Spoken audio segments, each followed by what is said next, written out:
설문조사를 했습니다. 천국이 있는 것을 믿느냐? 미국의 80%의 사람들은 믿는다라고 말했고 한국인은 30%만 믿는다라고 말했다고 합니다. 그러니까 우리나라 교인들만 대상으로 또 설문조사를 했습니다. 기도를 얼마나 하느냐 물어봤더니 20%의 사람들은 한 주간 한 번도 기도하지 않는다라고 말했고 35%의 사람들은 자기 집에서 전혀 성경을 읽지 않는다라고 말했다고 합니다. 그리고 40%의 사람들은 헌금을 안 하고 있고 65%의 사람들은 평생 한 명도 전도하지 않았다고 합니다. 그런데 이 교인들에게 100%가 하나 나왔는데 그게 바로 뭐냐? 원하는 게 뭐냐 할 때 천국은 다 들어가고 싶다. 이게 100% 나왔다고 합니다. 누구라도 천국은 들어가고 싶죠. 하지만 삶이 그만큼은 못 따라온다라는 이야기 같습니다. 오늘은 산상변모주일입니다. 주님께서 천국에서의 모습을 일시적으로 우리에게 보여주신 주일이죠. 수요일부터는 사순절이 시작됩니다. 그 길을 걷는 주님의 모습, 그 길을 우리가 따라가는 과정을 사순절이라고 우리가 믿지 않습니까? 결국에는 이 모든 것 가운데서 우리는 천국에 대한 소망을 품어야만 그 길을 갈 수 있는 것입니다. 그러면 어떻게 해야 우리가 다 100% 원하는 천국으로 갈 수 있을까?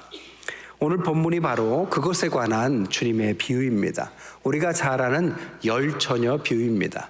마태복음에만 나오는 비유입니다. 이 마태복음은 유대인 크리스찬을 대상으로 쓰여진 복음서입니다. 그러니까 믿는 사람들을 대상으로 천국은 어떤 사람이 가느냐를 가르친 것이죠. 본문의 내용은 그렇죠. 신랑이 오기를 기다리는 신부의 들러리들 10명이 있습니다. 그 당시에 결혼하기 위해서는 증인들이 필요했는데 최소한 10명 이상이어야 한다고 합니다. 그 10명이 증인이자 들러리가 돼서 신랑을 기다리기 위해서 등을 준비하고 기다리는 장면이죠. 근데 신랑이 온다는 소식은 전해지지 않고 시간이 지나고 그들은 다 잠에 빠집니다. 그리고 나서 신랑이 온다는 소식에 깨어보니까 5명은 등에 기름이 끝이 나서 불빛이 사라졌고 5명은 여전히 기름이 있어서 신랑을 맞이한다. 그러면서 그 5명 기름을 준비하지 못했고 끝까지 예비되지 못한 사람들은 잔치에 들어가지 못하고 나머지 5명은 들어갔다라는 슬기롭고도 미련한 5명씩 10명의 처녀의 비유입니다.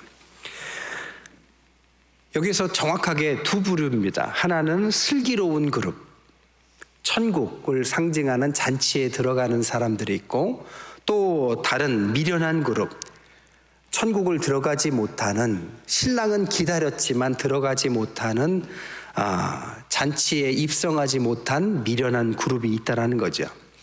이 두 그룹, 오늘 제목처럼 그녀들의 차이가 무엇이었을까 함께 은혜를 나눌까 합니다. 먼저 슬기로운 5처녀입니다.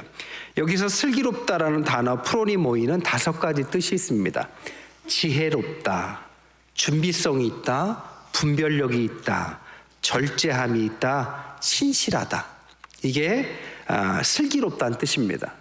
10명이 다 겉으로 볼 땐 다 등을 준비하고 있었습니다. 그래서 구분이 되지 않았지만 5명은 슬기롭다라고 할 때 이 내면에 이 5가지를 갖고 있었다라고 말할 수 있죠. 또한 그들은 10명 중에 5명 동수로 그 구분을 보여주죠. 그러니까 교회 내에 어떤 사람이 더 많으냐가 관심이 있는 게 아니라 오늘 본문이 가르치고자 하는 것은 예수 믿는 신랑을 기다리는 신앙인들에게도 두 부류가 있을 수 있다라는 것입니다. 또한 세 번째로 이 슬기로운 5처녀의 이야기에서 우리가 배워야 될 것은 슬기로운 5처녀가 미련한 5처녀한테 기름을 나눠주지 않습니다. 하지만 그걸 가지고 책망하진 않죠. 이 이야기의 핵심은 나눔에 관한 이야기가 아니라 마지막 심판 때에 얼마나 준비했느냐에 관한 이야기라고 말할 수 있어요. 기름이 뭘까요? 나눠줄 수 없는 그것, 그게 뭘까요? 바로 구원을 말하는 것입니다. 여러분, 신앙과 구원은 양도할 수도 그리고 상속할 수도 없는 것입니다. 이번 명절 기간 동안에 자녀들이 많이 왔다 가시고 혹은 부모님 댁으로도 많이 가신 걸로 알아요. 우리가 아무리 자녀들을 사랑하고 손주들을 사랑해도 그들에게 신앙과 구원을 양도할 수는 없습니다. 자녀들에게 침대를 사줄 수 있어요. 하지만 잠은 줄 수 없다고 그랬습니다.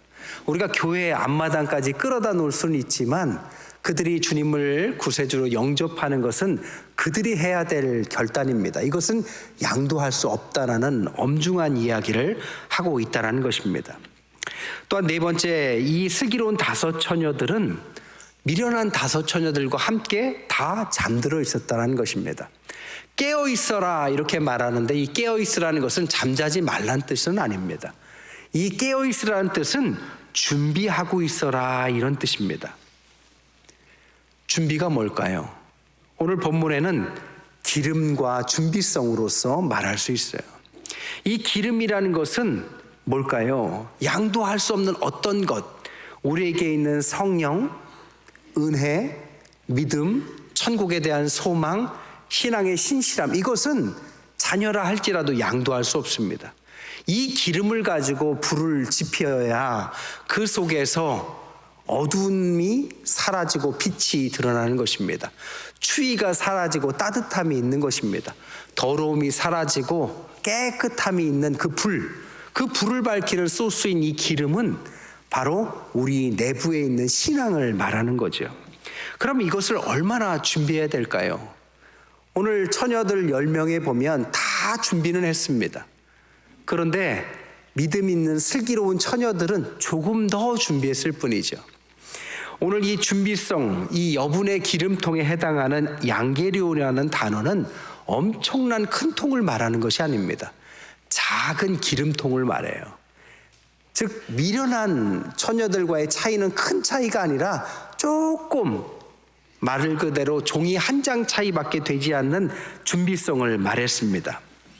뭘 준비해야 될까요? 저는요, 항상 우리 젊은 청년들이나 학생들에게 부탁하고 싶은 게 있어요. 그게 뭐냐? 주님께 쓰임받을 준비를 좀 해라.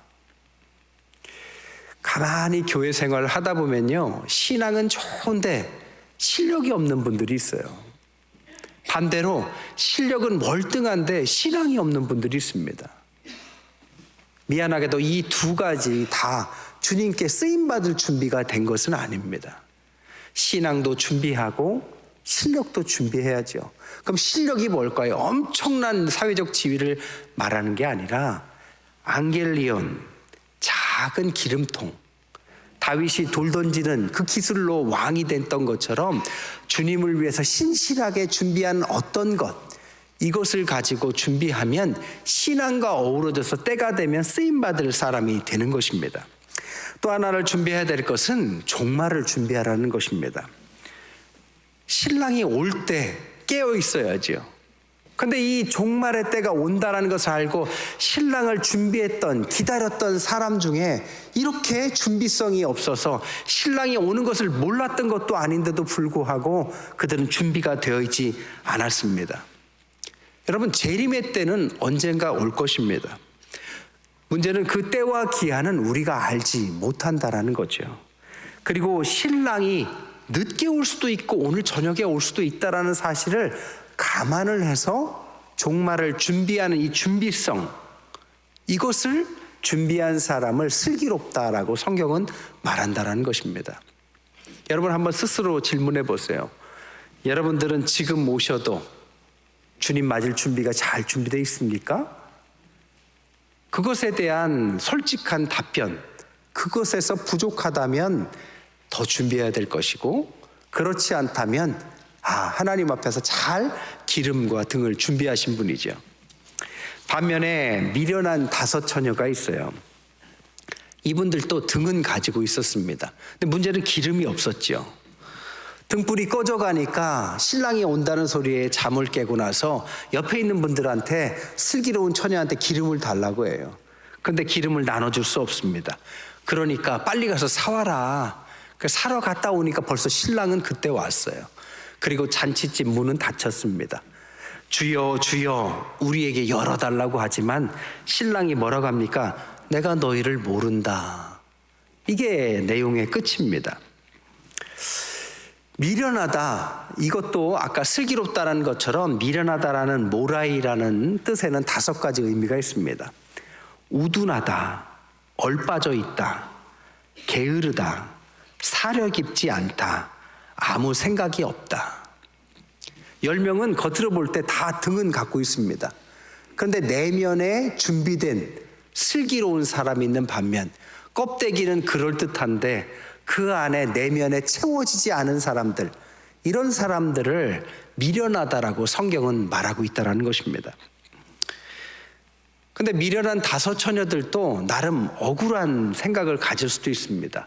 뭐가 억울할까요? 이렇게 말할 수도 있을 것 같아요. 우리도 끝까지 신랑은 기다렸다. 또 우리도 등불을 준비하긴 했다. 또 신랑이 늦게 온 게 우리 탓이냐. 또 슬기로운 5 처녀나 우리나 다 잠에 빠지기는 마찬가지다. 그리고 또 둘 다 10명 다 신랑이 온다는 소식에 다 잠이 깬 것도 마찬가지다. 그들과 우리는 똑같이 잠들고 똑같이 깼다. 이렇게 말할 수 있습니다. 또 이런 탓을 할 수도 있을 것 같아요. 늦게 온 것은 우리가 기름이 없다기보다는 신랑이 늦게 와서 그 조금이 없었을 뿐이다. 이것은 신랑이 늦게 온 탓이다. 혹은 그거 들어가기만 하면 되는데 조금 기름 좀 나눠주지. 기름을 안 나눠준 저 슬기롭다는 저 5 처녀들도 참 못됐다. 이렇게 탓할 수도 있을 것입니다. 또 이런 변명을 할 수도 있어요. 우리는 준비 못한 우리의 잘못을 인정했다. 그리고 나서 기름을 사러 갔다 오는 수고를 했다. 그만한 대가를 치렀으면 들여보내줬어야지. 왜 우리는 들여보내주지 않느냐. 그렇게 늦게라도 찾아왔으면, 사왔으면 간청하는 우리에게 내가 너희는 모른다. 신랑이 어떻게 밤새 우리가 졸면서 이렇게 기다린 우리들에게 그렇게 매정하게 굴 수가 있느냐. 정말 신랑은 못됐다. 이렇게도 말할 수 있을 것입니다. 들어보니까 좀 억울한 면이 있을 수도 있을 것 같아요. 그죠? 근데 왜 성경은 이 5 사람은 미련하다라는 뜻을 표현했을까요? 5가지 문제 때문입니다. 첫 번째, 중요한 순간에 중요한 준비가 되어 있지 않았기 때문입니다.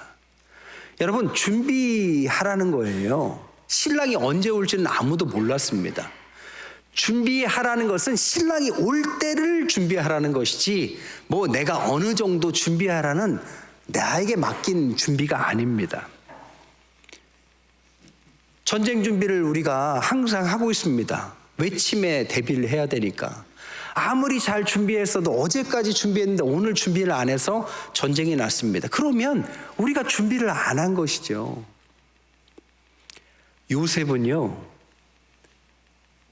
감옥에 있었고 종살이한 노예였지만 왕 앞에 섰을 때는 왕의 꿈도 해석해 줄 만한 실력이 준비되어 있었습니다. 왕이 여세를 몰아서 네가 총리를 해라 했는데 총리를 할 만한 실력도 갖고 있었습니다. 이게 준비된 사람입니다. 신앙인은 중요한 순간을 위해서 준비되어 있어야 됩니다. 이것을 준비하지 않았기 때문에 미련하다라고 말하는 거죠. 2 번째, 기름에 불이 꺼져갈 때 그냥 탁 꺼지는 게 아니에요. 불빛이 흔들흔들 하면서 꺼지는 과정, 사인이 있다는 겁니다. 자동차를 타고 갈 때도 기름이 떨어져 가면 기름에 불이 들어와요. 그리고 빨리 가서 기름에 불을 켜라고 이야기를 합니다. 그런데 그 사인이 분명히 그들에게 있었음에도 불구하고 그들은 사인을 무시했든지 혹은 사인을 못 봤든지, 사인을 분명히 주어졌는데 그것에 대비하지 않은 그것이 미련하다라는 것입니다. 여러분, 우리의 삶 가운데 다양한 사인들이 있어요. 때로는 신앙생활에 우리가 거리를 두고 세상이 좋다 하는 탕자와 같을 때도 있습니다. 그럴 때 혹은 우리에게 실패라는 모습의 사인이 올 때도 있습니다. 그러면 깜짝 놀라죠. 아, 내가 하나님 앞에 올바로 서지 못해서 벌 받나 보다. 이게 사인입니다. 그러면 돌이켜서 하나님 앞에서 다시 회개하고 다시 신앙의 자리로 돌아가면 되는 거죠. 그런 사인이 왔음에도 불구하고 그걸 무시하고 하나님 앞에 서는 것을 나중에라고 미루다 보면 어느 순간에 때가 왔을 때 그는 미련한 사람에 속하는 사람이 되는 것입니다. 세 번째, 왜 미련하냐?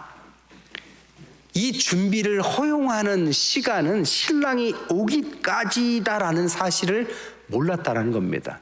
여러분, 기름을 왜 준비합니까? 신랑이 와서 잔치가 시작되는 그때까지 기름이 준비되면 되는 거죠. 남들 졸고 있어도 기름이 부족하네, 얼른 갔다 와야지. 신랑 온다는 소리 하기도 전에 갔다 올 수 있었습니다. 여러분, 우리가 하나님 앞에서 살아가는 시간은 한정되어 있습니다. 영원히 사는 거 아닙니다.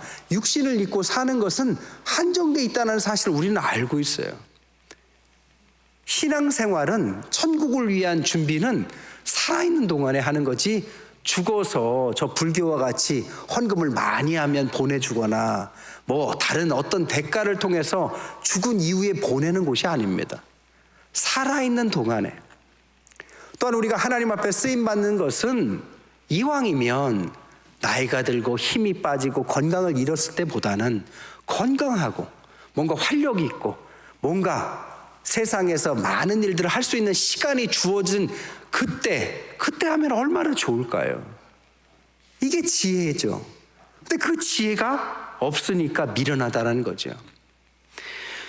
마틴 루터의 설교 중에 이런 예화가 나와요. 사탄이 부하들하고 저 땅에 있는 사람들을 꿰어내기 위해서 보내는, 토론하는 장면입니다. 사탄의 부하들이 이렇게 질문을 해요. 대장님, 우리가 내려가서 어떻게 사람들을 미혹할까요? 하나님이 없다라고 그렇게 말을 할까요? 그랬더니 그거 갖고는 안 믿을 것 같다.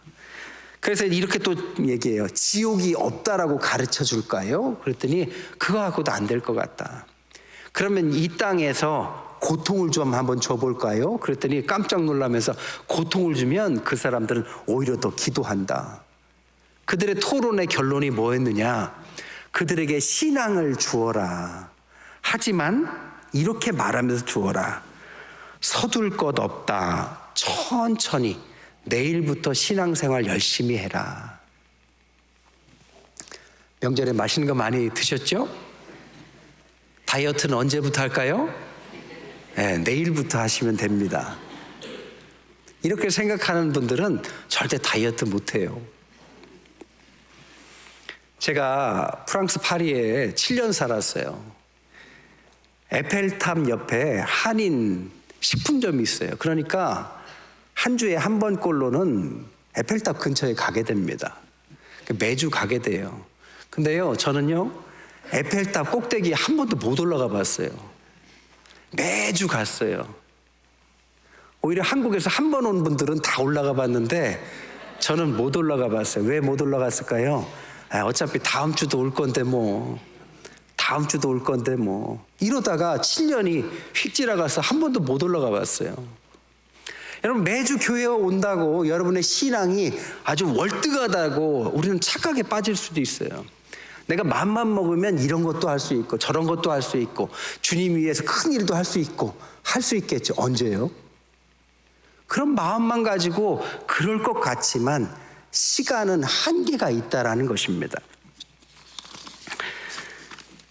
우리가 죽는다라는 사실을 모르는 분은 없어요. 그런데 자신이 죽는다라고 생각하는 분도 없습니다.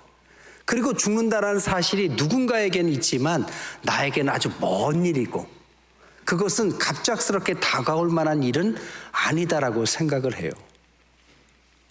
어떤 분이 죽음 앞에서 이렇게 말을 했습니다. 언젠가 죽음이 내게 올 줄은 알고 있었다. 그런데 이렇게 빨리 올 줄은 몰랐다. 이분의 심정이 아마 우리의 심정일 것입니다. 성경의 고린도후서 6장 2절에 봐라, 지금이 은혜 받을 만한 때고 지금이 구원의 날이다.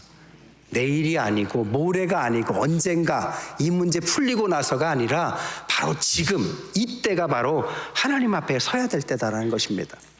네 번째, 뭐가 미련하느냐? 아무리 급해도 빌릴 수 없는 것을 빌리려 했다라는 것입니다. 아까도 말했지만 자녀를 아무리 사랑한들 자녀에게 구원을 상속할 수는 없습니다. 시카고의 무디 성경학교의 총장인 조지 스윙틴 박사님은 이렇게 말했어요. 하나님에게는 자녀만 있지 손자는 없다. 무슨 소리입니까? 우리가 자녀는 될 수 있지만 우리가 자녀가 돼서 내 자녀가 하나님의 손자가 될 수는 없다는 뜻입니다. 그 자녀도 하나님의 자녀가 되는 과정이 필요하다는 거죠. 마지막, 왜 미련하냐? 문이 닫히면 더 이상 열리지 않는다는 사실을 몰랐다. 그래서 주여 주여 제발 좀 열어주시옵소서 아무리 매달려도 결국 그 문은 열리지 않았다는 것입니다. 말씀을 정리할게요. 등을 다 준비했어요. 근데 기름은 누구는 부족하게 준비했고 누구는 충분히 준비했습니다.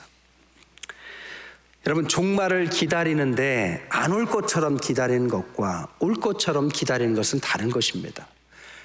비가 내려달라고 기도할 때는 우산을 들고 와야 올 것을 기대하는 것이지, 우리가 종말을 생각한다면 좀 더 긴장되고 내 인생이 얼마나 남았을까, 어떻게 살아가는 것이 하나님 앞에서 온전한 길을 가는 것인가 고민을 하는 것이 바로 종말을 올 것처럼 기대하고 살아가는 모습입니다. 또한 불을 밝히는 등불은 신랑을 위해서 하는 것입니다. 여러분, 신부의 들러리가 왜 있는 겁니까? 그냥 놀러 왔어요? 신랑을 밝혀주러 온 것입니다. 신부의 들러리의 역할은 불을 밝히는 것이 그들의 역할입니다. 여러분, 제가 담임 목사예요. 담임 목사의 역할이 뭡니까? 여러분들에게 말씀을 잘 가르치고 여러분들을 교육하고 바른 신앙생활로 잘 세워가는 것, 교회의 전체적인 것을 책임져 가는 게 제 역할입니다. 제가 명절 연휴지만 오늘이 주일이라서 어제 교회에 나왔어요. 교회에 나와보니까 거짓말같이 저 혼자 있는 거 있죠. 오늘이 주일인데 평소 토요일에는 엄청나게 많은 분들이 막 준비하는데 부교육자들도 많이 나와 있는데 저만 나와 있더라고요. 제가 방마다 다 열어봤어요. 제가 뭘 꼬투리 잡으려고 열어본 게 아니라요. 여기에서 어떻게 잘 애들 예배는 잘 진행되나, 여기서 모임할 때 뭐가 불편하다고 했는데 그것은 고쳐졌나, 엘리베이터나 뭐 혹은 청소 상태나 여러 가지 방에 뭐 잘못된 것은 없나. 제가 왜 그러겠습니까? 제 역할이니까요. 제가 담임 목사로서 온 교회를 돌아볼 역할이 있는 것입니다. 여러분, 장로님들은 장로님들 역할을 하셔야 합니다. 교회의 기둥이면 세우는 역할입니다. 권사님들은 권사님 역할을 하셔야 돼요. 권사님 역할이 뭡니까? 기도하시는 역할. 믿음이 연약하거나 어려운 교우들을 신방하는 역할. 그리고 새로 성도들이 오면 잘 몰라도 반갑게 맞아주는 역할. 어머니가 이번에 명절 때 자녀들이 오면 어떻게 합니까? 막 맛있는 음식을 해서 막 반겨주잖아요. 반대로 너는 왜 이렇게 늦게 왔냐? 막 따지고 듭니까? 그게 아니잖아요. 막 반겨주고 손주 들으면 기뻐해주고. 권사님들의 역할이 그거라고요. 우리 집사님들의 역할은 뭡니까? 교회의 실무를 담당하시는 거예요. 그냥 완화무댐 하면 안 됩니다. 나도 뭔가 내가 할 수 있는 것, 교회의 실무들을 담당해야지. 이런 역할들이 다 같이 맡은 일에 충성하는 것이 기름이 떨어지지 않고 신부의 들러리 서는 사람들의 자세에 해당하는 것입니다. 또한 기름 없는 등은 소용이 없는 거예요. 아니, 등만 들고 있으면 뭐합니까? 그 안에 기름이 있어야 불을 떼지요. 내 안을 잘 돌아보십시오. 성령의 충만함이 사라졌다면 여러분, 말씀으로 돌아가세요. 기도의 자리를 찾아가세요. 말씀과 기도밖에는 이 충만함을 채울 길은 없습니다. 말씀을 더 깊이 상고하고 나를 돌아보고 기도하면서 하나님 앞에 서려는 의지 속에서 성령의 충만함의 역사를 주님이 주실 줄 믿습니다. 옛날에는 초등학교에요, 피아노가 없이 풍금이 있었어요. 풍금은 막 건반을 친다고 소리가 안 나요. 페달을 막 밟아서 그 바람이 들어가야만 거기에 소리가 납니다. 마찬가지로 우리의 신앙도 성령의 충만함에 있어야 하나님의 일을 잘 감당할 수 있고 끝까지 완주할 수 있게 되는 것입니다. 마지막으로 제일 중요한 것은 여러분, 혼인잔치에 들어가는 것입니다. 아무리 그 앞에서 밤새 졸면서 기다리면 뭐예요? 교회에 와서 왔다 갔다 하면 뭐합니까? 천국잔치에 초대받았는데 그 안에 못 들어간다면 그것은 아무 소용없는 신앙생활이 되는 것입니다. 여러분, 구원은 우리 평생에 단 한 번의 기회입니다. 우리가 죽고 나서 다시 태어나지 않습니다. 우리는 그런 신앙을 갖고 있지 않아요. 구원의 기회는 살아있는 동안에, 주님 앞에서 신부의 들러리의 등은 살아있는 동안에 키는 것입니다. 오늘은 설 명절의 중간에 해당하고 이제 수요일부터는 사순절이 시작합니다. 여러분, 사순절 우리가 기도 안 할까 봐 하나님께서 이런 기간을 1년에 11조와 같은 기간을 다 주셨어요. 제가 권면드리기를, 여러분 사순절에는 작정기도를 한번 해보세요. 여러분의 막혀있는 어떤 부분에 있어서 하나님께 내어놓고, 자녀 문제라면 자녀를 내어놓고, 그것이 응답받아야 될 기도라면 응답해 주실 것입니다. 만약에 그것이 아니라면 하나님께서 기도 제목을 바꿔주실 것입니다. 어쨌든 하나님 앞에 내어놓고 작정기도 한번 해보십시오. 이제 우리가 하나님 앞에서 마지막 시대를 살아가는 사람들, 어두운 마지막이 아닙니다. 준비된 마지막, 심판의 마지막이 아니라 천국에 초청받은 그 마지막 들러리의 마지막, 이 마지막 때 잘 준비되어서 등을 환하게 밝히시는 저와 여러분 되시기를 주님의 이름을 간절히 축원드립니다.